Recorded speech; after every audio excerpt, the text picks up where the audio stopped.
Tell me what's going on. Yeah, man, it's all happening. A lot of little stuff. Um, but I did an acting class the other night. It was uh, potentially promising. Like it was a new acting class. Uh-huh.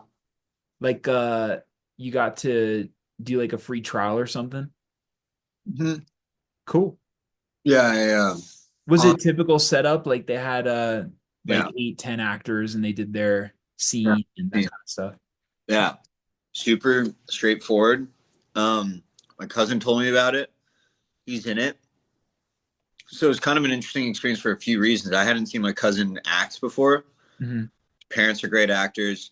He's super smart and like thoughtful, seemingly. You got a lot of which cousin is this? So this is Harry. It's not even Grace or Anna. It's like every cousin, every family member's an actor. It's so funny. It is so You fun. guys could have your own like troupe, traveling show or something. Apparently, back in the day, it was really an interesting thing. My mom said, like, when they were young, she would go over to my grandparents' house. It's still there, and you'd come over there on any given afternoon, and there'd just be like my grandmother helping people with scenes, and she'd just like have a broomstick or something and literally be hitting people like memorize lines. Jimmy Van Patten, Nancy Vallon, my uncle's wife. She was a working actress on a TV show, Yeah. and they were just all working. It was like a little just enclave. And anyway, so my cousin Harry, he's a smart kid. He's from New York, and he lives out here now. He came to the Valley Mentality Party. He's like, "Yeah, I'm in an acting class." I'm like, would it be a waste of my time to check it out, or is it like a really efficient thing? And he's like, I've been in a ton of bad ones, and this is awesome. So come. So I was not sure what to see. You and I have talked about it a ton, like the traps of these acting teachers and stuff, kind of psyching you out and miscommunicating with you when you're on stage. If you're even able to act at all, a lot of these you just have to pay a lot of money and just watch. Um, this one, there's like 12 people in the class, a little black box theater, whatever, classic. And this guy, coach, I think he's just a kind of a smaller coach. Like, I don't know if it's like a huge studio or anything. And everyone does these long, elaborate scenes from plays, and very, very good. Like everyone's definitely working on TV show. They all look like they're like on NCIS or something, and super like complex scenes and stuff. I was pretty impressed. Like there's a lot of times where it got to like 5 pages into a scene, and they're like still just super in the moment and bringing the scene to life and like doing the damn thing. And I'm just looking at it, I'm just like, whoa. By that time, I'd be like just pumped to memorize my lines still. Like, damn. And then after it, they go into analysis, and the analysis is really, really good. And the way that he seems like he works so far is pretty much completely circumstance based, Hmm. imagination, which I obviously like. My cousin said he likes too. Like my cousin put it, he's like at the end when I talked to him about it briefly, he's like, yeah, dude, all those coaches that are just like about the breathing and personalizing and all that stuff. He's like the mumbo jumbo. It just sometimes makes a little confusion, Hmm. which I totally agree on. And this guy though, like, will go like super in depth into the backstory and the character. And half the time I was like, did the actors come up with that on their own in the backstory, or like is that all in the writing? And I think it probably is in the writing. They all kind of clarify that they all like read the play that they did like multiple times and stuff. Hmm. So I think I would probably grow a lot in that of like really allocating a lot of time and energy into like getting deep into material would be that requires a lot of detail. I think it would be great for me. That's great, man. It's like a week class. Yeah, it's once a week. And basically, I thought there'd be like some type of audition type thing or something. Because I'm wondering, like, everyone's good in the class. How does he make sure of that? Hmm. And um, he asked me to send him like my materials and stuff. So I did that, and I'm hoping he's gonna get back to me, dude, because I'd love to get into that class, but we'll see. Great, man. That's great. Thanks. Uh, it's good that you can like practice the craft on a regular basis. That's awesome. It's close to Yeah, your house.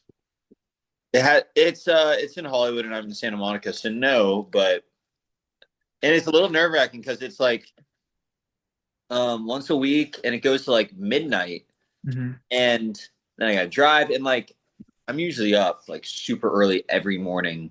And so like this week doing it, it rocks my entire next day. It's like I'm hungover or something. Right. But that's not a huge deal, right? No. Yeah. I mean, it depends if like if you get more energy from it, you feel like it's a good thing, it's worth it. Yeah, if it's a good thing, it's a good thing. Yeah. Um, but that's that. I'll keep it updated on that. Well, how you been, man? We missed last week. Yeah, I know. I realized that. It was like Saturday or something. Um I'm good, dude. I'm good. I've been hustling on the finance stuff. But there's something that I heard today that I thought was it kind of excited me of getting back into the creative side of things, which is when Lin Shaye, I know you're not a huge horror guy, but like that Insidious franchise was huge. And Uh-huh. one of the leads from that film, her name's Lin Shaye, she was talking about how when she read the first script of that franchise, she like threw the script in her closet and locked the door because it was so chilling, just the reading of that script. And for me, it's like I've never really thought about writing that way. I've always just thought of like, oh, let me create like kind of a cool thing. But the idea of everything being on the page, like writing the scariest possible thing, it reminded me of when I interned over at Playtone. One of the scripts that came across their desk before me, this intern that I talked to, was that movie Prisoners with Hugh Jackman. Uh-huh. And they said it was like the scariest, like they couldn't, like they had nightmares just from the script Right. the next 2 weeks. And it got me excited again because I've read or I've written a lot of scripts, a lot of horror scripts, but like I've never really thought of it in that context where like, also success wise, like people, that's the most important thing. Like you want something that's really scary. So like me thinking of how can I like terrify the reader, like not even thinking about the visuals or anything, like how can it all be like terrifying on the page? So that's what I'm looking forward to. It got me like thinking about new ideas and starting up the writing side of things again. Dude, that's an interesting point. Quentin Tarantino talks about they should all be on the page like a novel. Like he literally writes a novel first. Yeah. Yeah. Um, I know he writes a novel. That's true, man. Yeah. and the last books that I remember being scared of were Stephen King novels when I was a kid. Hmm. I Hmm. remember read them. It was like fuck, crazy. Totally. But I think like I usually think of scripts as a means to an end. Like we're going to use this to shoot the thing. But yeah, if I was thinking more so like, let me get the best possible experience to the reader, that'll help it get to the finish line. Super important. Yeah. And it's always like little reframer stuff in our mind that gets you on the right track. It's great. Yeah, man.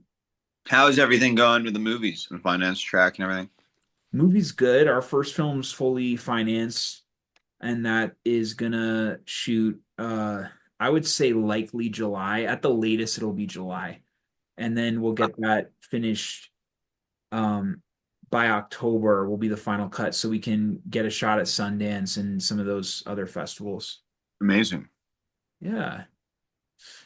Learned a lot through the process even of like prep of talking to investors and everything. It's been a big learning process of you know, actually getting features off the ground. So we'll see. What where are you at with it now? Which one is it? Which script is it and stuff? This script is called Mrs. La Da Di. It's like a really twisted version of Mr. Rogers' Neighborhood. Well, that Mr. Rogers is pretty twisted to begin with. Yeah, dude, you're telling me. So yeah, that's coming along well. But yeah, man, I mean this first one will determine a lot of stuff because financing is really hard to come by. Mhm. So we'll see. I'm trying to get a few other things off the ground, but I think having this first one finished and out there is going to really help get the ball rolling. Have people you're trying to raise finance for with other movies said like they want to see what the first one looks like and stuff? Or I've had some of those, yeah. Mhm. Which is good because then I've got some people lined up for the next ones. But I mean, it is an easier uh sell, once you like I've got the shorts and those numbers, but when you make money off a feature and you've clearly executed that, it puts you in a different tier, you know. It's hard to finish a feature, Right, for sure. but it's all the things are falling into place. The location we got is looking good, and we got, I haven't really cast it yet, but that'll come soon. I was gonna ask. I'm the difference between this and like a lot of my shorts that I do is I'm shot listing every single shot. So every single thing is going to be prepped. I'll know how the whole movie is going to look before I shoot it. And I'm halfway through that. So I've gotten to like page 45 of shot listing. Cool. Yeah, that's the process, right? Yeah. Do you have on this? How big is the crew going to be? Is it union? It's SAG, but it's not IATSE crew. So it's non-union, but it is SAG. But there's and you know what, man? Like Blumhouse is known for replicating their model. Like they stick around like now they're a little higher than 1 to 5 mil, but that was kind of their bread and butter back in the day. Yeah. Now they're like 10. Yeah. But my stuff for like my whole career, I want to keep it like sub mil. Like I want to keep it between like 3 to 500. The good thing about like 300K is it falls under SAG ultra low budget. So there's certain it puts you in a uh, Uh-huh. the amount that I have to pay per actor, etc. It's like way cheaper. So it's yeah, Mm. that's where we're at. Got an audition for an ultra low budget and I don't want to do it. How come? Because you've done some and you don't like it, or what? Or because they're paying so little? I'll tell you what it is. I assume if it's ultra low budget that it's not very legit. But that's also because like It's a SAG project, right? yeah, Okay. it's just based on the stuff that I've gotten in the past. If if I had any indication that like an ultra low budget thing could turn into like a Sundance sweetheart, then yeah, I'm all for it, obviously. But like, just haven't really gotten that. Well, So what's the indication? Is it like the quality of the script or what? tell the breakdown, I think. The breakdown? And for like a Sundance Film Festival thing, like I think the director and producer and stuff, it's always a certain type of vibe. I think, right? Like, unfortunately, you can look them up and they end up like they've usually done like music videos. They do all this stuff. They usually have connections and everything. You need connections. You need connections. I'm lucky enough that there are some people that are have been really nice to me and believed in me and they've got those connections that can help me get in there. If you just cold submit to Sundance or something, you're not going to get in. It's Crazy.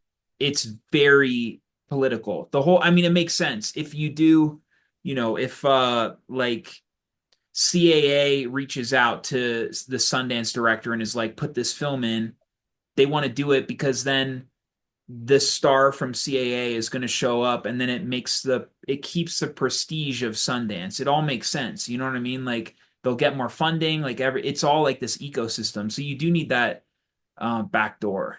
Yeah. But I mean, I would say to your point about like the vibe and like this is a type they've done these sorts of things and everything. I would say, yeah, in large part that's true. The one exception is horror because there is a horror specific category. They're called midnight features. It's the midnight category. That's I went to Sundance 1 year and it's a specific, it's just for horror features, which is again why I'm like horror is the best. If you want to be a filmmaker, I'm just lucky because I like it. But even if it's not your thing, like start in horror because it'll get in front of all the right buyers and all these people that you normally wouldn't, that where you might need a star or whatever to get in a festival like that. Very good point. I know. Uh, yeah. How are you gonna go into the casting process? I'll put out like, backstage agents and managers. I'll go wide with it, really wide Are for a you lot of these. gonna use a casting director? No. But you're gonna take care of it? Yeah. Interesting. The So only reason why I would bring a casting director would probably be if I need like a name talent, but in this case I don't. we have a family friend for what it's worth. I bet you already have connects, but we have a family friend that's a casting director that would probably help you out for like very reasonable. Like we use him for Duke of the Valley. Oh, really? Yeah. That's Uh, good to know. I'll definitely keep that in mind. I think I'll probably start on my own, but if something's not fitting or whatever. Yeah. yeah. Yeah, it could be worth looking into. Do you kind of feel like that's something that you want to take on for yourself? Is that why also you want to do it? Or Yeah, I mean, I think it's interesting. I've never worked with a casting director before. Um, it's something I could maybe do one day, but it's such a like a small scale, and part of it is too like even this family friend being reasonable, the budget is so small in comparison to other things, and I see where the buckets of money have to go in order to keep the quality, and I'm like, even for like a couple thousand or something, I'm like, let's save that for this thing that we're putting on screen or whatever, you know? right. Gotcha. Um, Fair enough. Is also like, is it a really small cast too? Yeah, we have. In terms of like the major roles, definitely, definitely. There are some, day players, etc. But yeah. Um, First of all, how many in the main cast? And then is there a lot of locations? What's the Not too many locations. I would say all in all, maybe like five. But I mean, three of those are like half day things, maybe two of those. So like the majority is in two locations. nice? Yeah. The one that we were talking about with Sophia and stuff, the cult Yes. movie. That's super minimal locations, I think, right? Yeah, that's like one. Yeah. Uh, Two. Two. No, smart, I think, Sure. in a lot of ways. I have this short film still yet to come out. It's gonna come out. Um, I'm excited to see how it came out, man.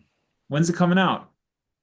I mean, spoke with the director recently, and he's like, he's just mowing through it. Should be soon, but um, yeah, obviously it's not out yet. And then I just ran into the producer, one of the producers on it, and he's like, dude, yeah, and he was pleased, because he was on set every day. Look, it's so weird as an actor. You just don't know how these things are going to turn out. Like you kind of black out when you're doing it. Yeah. You didn't see any dailies or anything? No, no, I didn't. But every time I looked at the monitor, everyone else looked amazing, and I definitely felt like we kind of like it was all there. I think it's funny, dude. Because I just for this acting class looked at a lot of my materials because I sent it to the coaches kind of an audition. I looked back at like, my last Lifetime movie and sent him scenes from the Lifetime movie, and I'm just thinking to myself like, all right, pretty damn good work within the parameters. Like a lot of those things, you wouldn't get more than like you'd kind of have to nail it in one take per shot. Like in the master, it'd have to be nailed and stuff. And I'm looking at it, I'm like, these are like very detailed, elaborate, like beat turns and like a lot of stuff's going on, like comedy, like suspense, all this stuff, and like very believable. I mean, there's one scene at the end where like I'm supposed to be holding her ransom, and I like have a gun to her, and she's tied up in the bathroom, and like I, of course, a classic villain thing, tell her my whole plot and everything. And I'm like, shit, I only did that one time, I think. And I remember after the one time we did it, they're like, we got it, we got it. And I'm just like, uh, I guess there's like a lot in there. I'm like checking off in my head. I'm like, did we get everything? So it's interesting when you think of that. And then I also like seen that acting class too the other night where they're like really elaborate scenes. And I see that and I'm like, man, I would really like to hone in on that more. Oh, that's all. Getting back into this craft thing, I making the like I like your Lifetime movie, man. I think it's really good. And I think it'll be like a cult classic-y type thing. I like it. dude. I also, so do you miss like being on a set and working? Do you want to be doing that like a lot?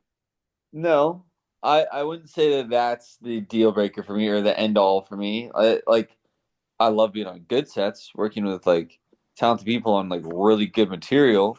But like I'm a very busy man. I want to get paid. I want to make good work, stuff that's going to advance my career. You know, I Hmm. don't like want to be a set fly. Like I'm not one of those guys that's like crew people like love being on set. They're like, oh, I don't have much downtime. I'm just on set all the time. I'm crew. I'm not like that really. I've stopped making, I used to think that I was one of those guys that like just wants to be honest, just whatever set. Who says But that? like I've stopped making shorts because of that reason. Like you reach a certain level, there's nothing wrong with that. Like you reach a certain level where you're like, am I getting some benefit out of this experience? And if you're not, then that's cool. Just keep looking to those better opportunities. Yeah. There's a point where like it will be nice to be working a lot, but like I feel like I need to get over a hurdle to get onto the right sets. Yeah. It's a little bit like being on tour for like if you're like a touring musician. Like it's like, yeah, great, but I'm trying to I don't know. It's all good. What else is going on? I mean, the raising equity shit is like all consuming. That's like my whole day, you know. So that's all me. That's all I'm working on is just trying to see how I can make this thing sustainable. But again, I think getting the first one out there is gonna uh then Yeah, it's like a snowball effect. I love it. How's dude, your house looks nice. How's Wrightwood? Thanks, bro. I love it. We love it. It's its own little like mountain town. Have you ever been up here? I've like driven past it, I think. Okay.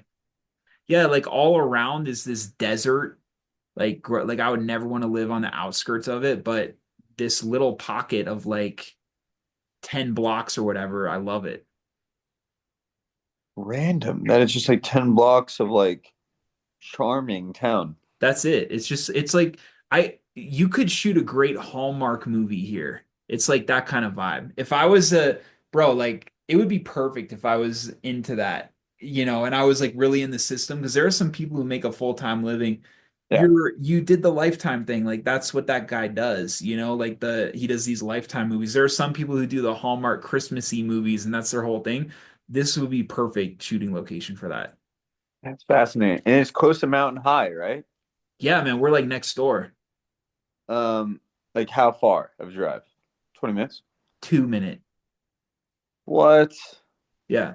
And yet you don't ski or snowboard at all? Next year. Next year. I've skied in my life, but I want to get into snowboarding next year. I feel like that'd be fun. Do you do you think it would be that fun? I personally like I grew up snowboarding and Oh, really? I can take it or leave it, honestly. You like skiing more? No, I Just just in general. Like, I just think it's super expensive, yeah, which it is. It's just they just eat away at your earnings. totally. The weird thing is though, like we are literally next door, and it's like I see people coming from all over like LA, whatever, just for some snow to do this thing, and they're all getting their gear and renting out at this place like down the street. And so there part of me is like I would want to see how expensive it is, but it's kind of weird that we're here and like we haven't ever done it. It's so funny. Um, no, that's interesting. I mean, so it's like a mountain, and it's not that it's a kind of famously small mountain, right? Yeah. Yeah, that's cool. Yeah. Uh, Come up sometime, bro. okay, Gotta check it out. I'd like to do that, man. It's so funny. It's You're not doing the teaching job anymore, right. which is yeah, it's awesome. Yeah, Uh, I'm full-time producing. That's like the whole thing. yeah, definitely. We're with 7 Days to Vegas 2. My dad finished the first draft. Did you read it? Yeah, I read it. You like it? I love it.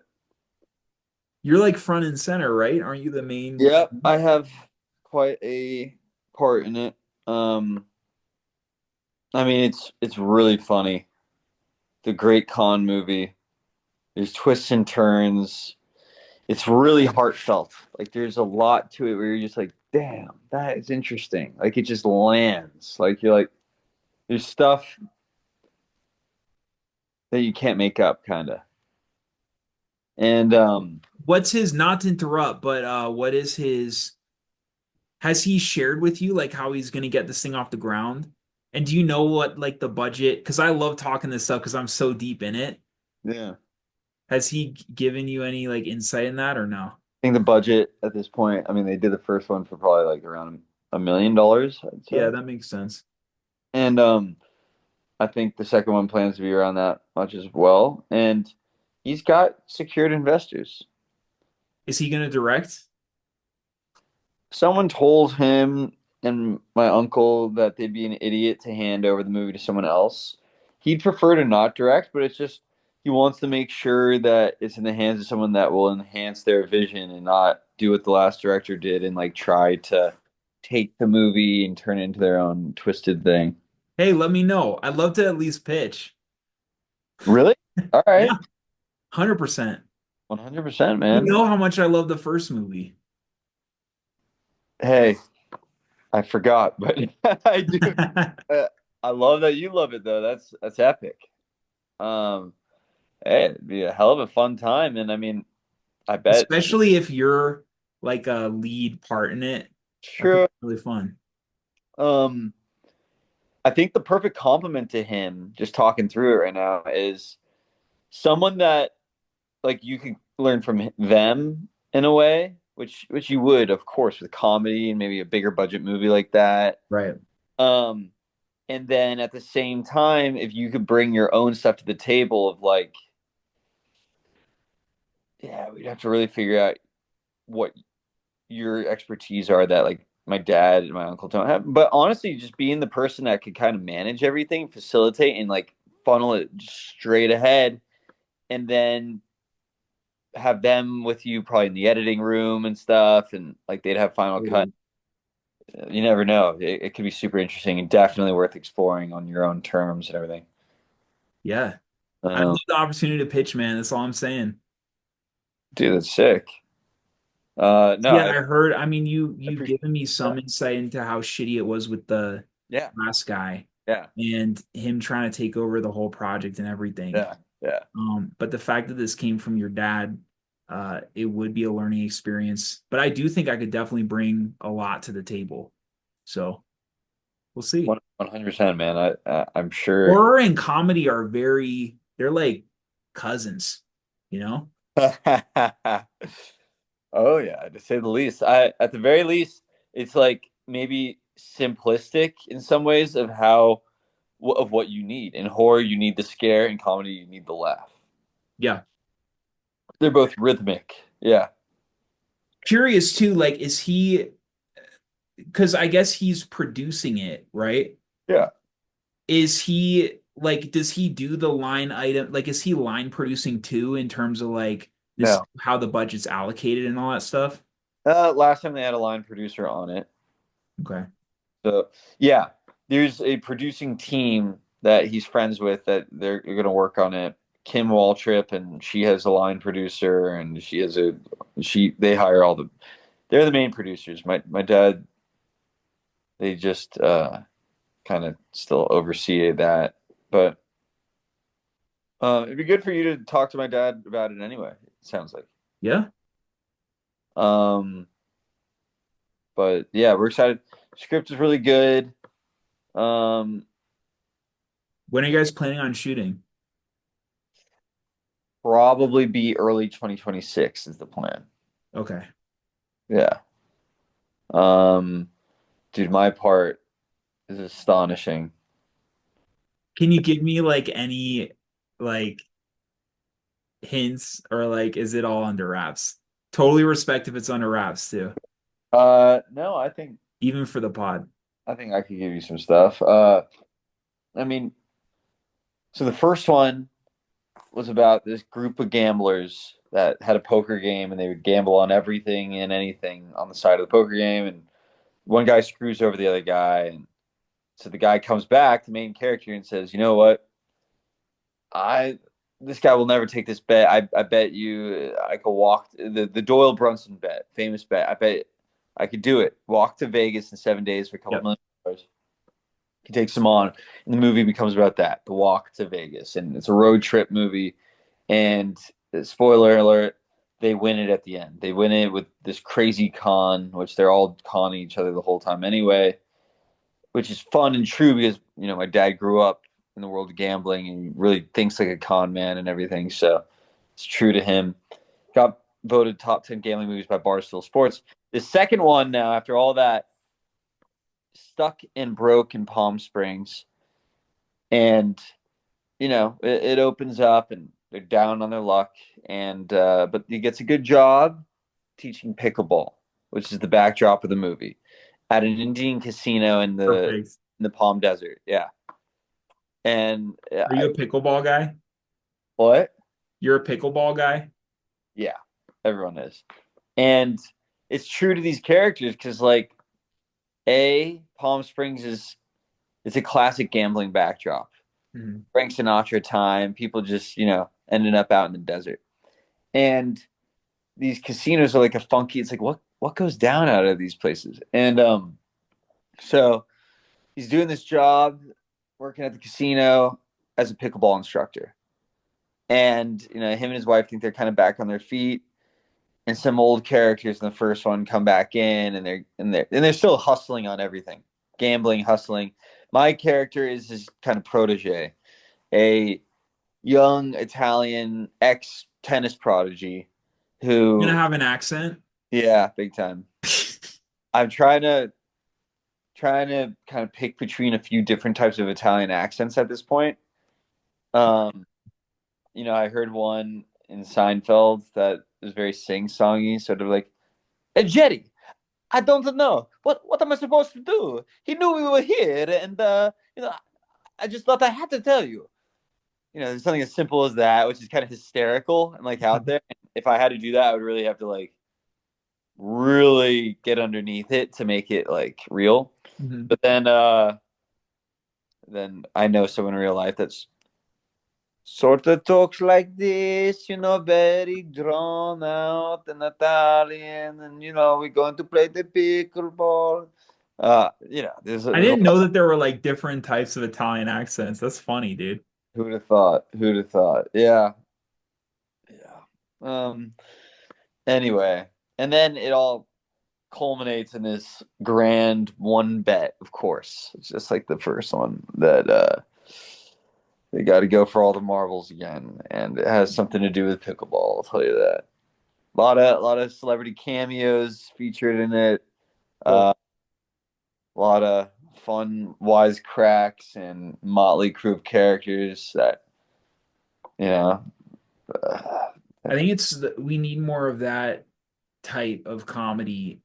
Like it feels like kind of 2000s, like that string of Uh, like they Yeah. don't make movies like that anymore.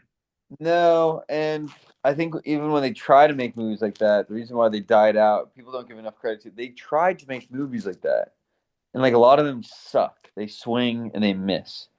Um, Last one I kind of remember seeing was like Office Christmas Party. It was halfway decent with like T.J. Miller and stuff. Like, I haven't seen it. oh, dude, I kind of recommend it. I saw it on TV the other day. Um, and like broad comedy, a lot of jokes and stuff, and just ridiculousness. Um, the first one, if you recall, like, yeah, it's comedy, but it's kind of,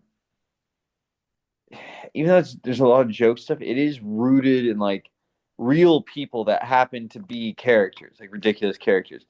Right. And this one will be the same. Like, even though it's out there, I don't feel like it's a, whereas like when you're watching Dodgeball, it's completely ludicrous and it hits the mark, which is good. Does, yeah. Yeah, like the stuff is ludicrous, but it's like fucking funny. Right. The fact that the dodgeball team of like German people they play at the beginning is like bows down to David Hasselhoff. Yeah. Like that's Saturday Night Live style Yeah. corniness. Mhm. This doesn't have that, but this has stuff like there's a character that's a priest that happens to be like one of the biggest hustlers there is. Like he's an asshole hustler, but he happens to be a priest, and he like he completely manipulates everything and stuff. And Mhm. we know someone like that as a real person because nothing to beat up on anyone, but like you know, humans are full of contradictions, so it's great. It'll be rewarding for you, man, because I know you were like, didn't he try to get you involved in the first one or something and you weren't ready or whatever? Like now at this point where you're at to Uh, have like a big role like that in the second one, I think is going to mean a lot. it's a good point. Thanks. Yeah, I do too. It first of all, it's just gonna be so fun, freaking swinging for the fences with this thing with them. Palm Beach. Yeah, it's fun to get a big part in a big movie, big issue. Hell yeah, dude. Written by your dad. It's cool. Yeah, yeah. In one way, repping the nepo baby thing pretty hard. Weren't you like pitching some ideas? Like, weren't you guys going back and forth? I remember you were telling me something like you're at a bar or something, and he was like, "Okay, I'm going to the restroom. When I come back, you need an idea." Was that this script? It was for Duke of the Valley. Okay, got you. So you didn't co-write this at all. This was all him. No, I wanted to initially and produce it, and I ended up just not being able to do any of it really. But we have my dad's coming out with two products soon for pickleball, Oh yeah, you told me that. and I have 20% of the one product. Hell yeah, dude. Yeah, I think he said that. Yeah. So I know, You'd be like, you said 30%, right? 40? I know. His 40%. dog is memory in the wrong direction. Yeah. Um, I think this is gonna do so well though. The Yeah. invention, like we just think it's gonna sell like crazy. Pickleball's huge, man. Pickleball is huge. We've had meetings, but this invention in particular is like going to help. It's a cross training product. So Fuck yeah, dude. yeah, dude, we're going. Well, bro, this is gonna kick us off, but always a pleasure. My boy, you the best. You too, man. We'll do it again next week. Sounds great, brother. See you soon. All right. Bye. Bye, bro.